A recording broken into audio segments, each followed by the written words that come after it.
Yogyakarta memiliki undang-undang keistimewaan tertulis.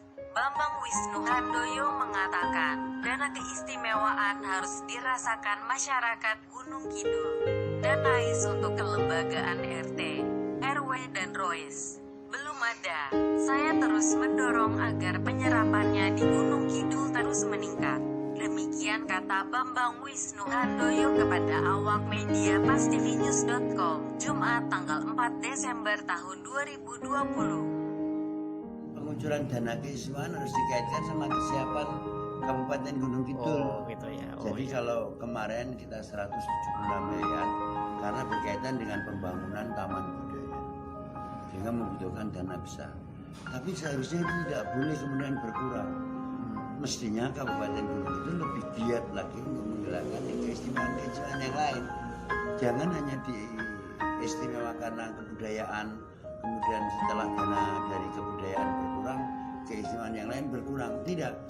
Makanya saya akan genjot keistimewaan itu di 4 hal tadi: tata ruang, pertanahan, kebudayaan, dan kelembagaan. Itu yang harus kita tingkatkan terus, sehingga kalau kita pernah meraih 176 miliar, jangan kemudian berkurang usulan kita. Usulan kita ya minimal untuk sebesar itu, karena untuk masalah taman budaya kita akan isi kesiapannya dengan persoalan-persoalan yang berkaitan dengan meja, kursi, dan lain sebagainya yang ada di taman budaya.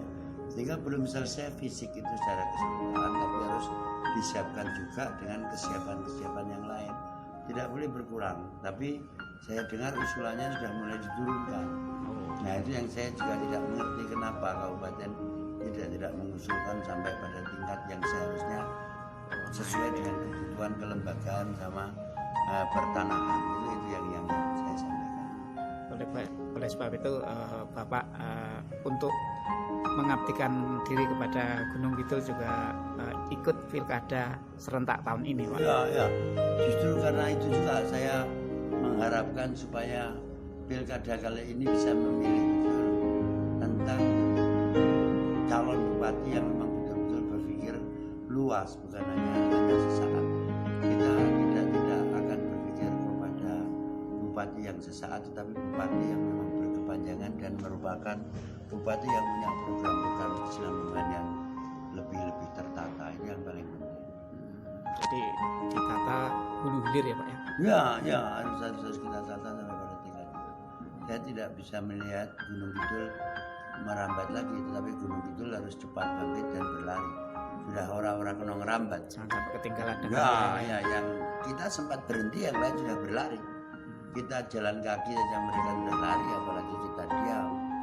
Mereka sudah jauh di depan. Bapak sempat menyampaikan Gunung Kidul tertinggal jauh dengan Kulon Progo, Pak. Itu gimana, Pak? Ya, karena Kulon Progo mendapat anugerah punya bandara internasional, yang kemudian infrastruktur dan yang lain harus membenahi terhadap bandara internasional itu kebutuhan yang luar biasa dan bagian yang tidak boleh kita lihat sebagai sebuah dengan Kulon Progo menyediakan bandara.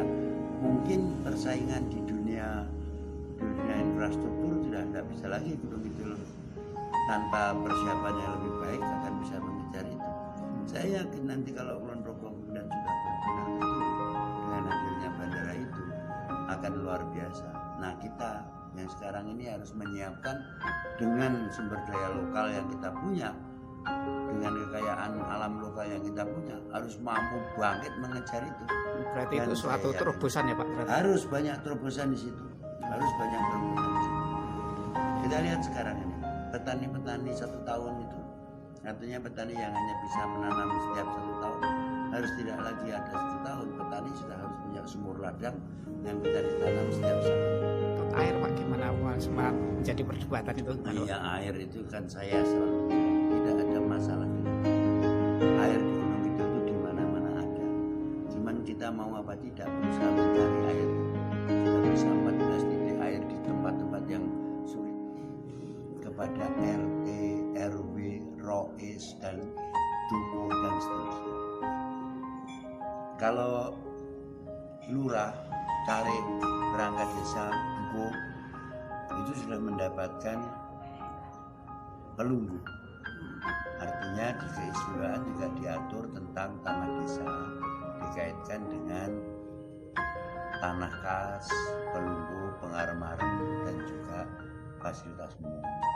Tetapi untuk RT, RW dan ROIS itu belum ada sentuhannya sama sekali. Oh iya. Nah, kita akan siapkan dana keistimewaan juga mencakup persoalan-persoalan RT, RW dan ROIS tadi.